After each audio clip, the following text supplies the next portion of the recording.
নমস্কার, আমি দীপা চক্রবর্তী। আমার এই ছোট্ট পেজে আপনাদের স্বাগত। আমি আজ রান্না করব বিনা মশলায় মাংস কষা। কিভাবে রান্না করছি দেখতে থাকুন।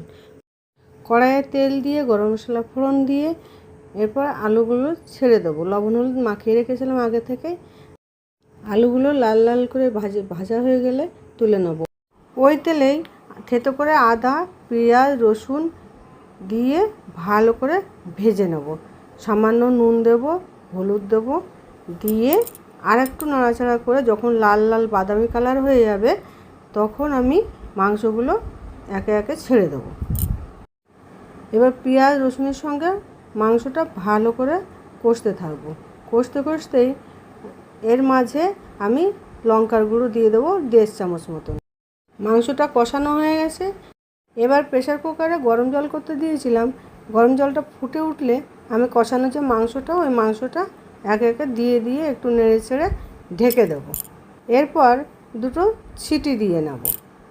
এরপর প্রেসার কুকার থেকে নামিয়ে আমি যে কড়াইতে কষছিলাম ওই কড়াইতেই আমি আবার ঢেলে নেব। নিয়ে একটু নেড়ে সামান্য গোলমরিচের গুঁড়ো ছড়িয়ে দিয়ে ঢেকে দেবো।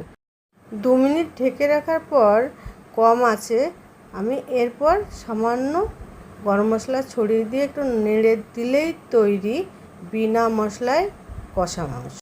এই রান্নাটি করতে সময় এবং পরিশ্রম দুটোই কম লাগে। আপনারা একবার হলেও এইভাবে রান্না করবেন, দেখবেন কত কম সময়ে রান্না হচ্ছে। তো কেমন লাগলো আমার এই রান্নাটি জানাতে ভুলবেন না, অবশ্যই জানাবেন। ধন্যবাদ বন্ধুরা।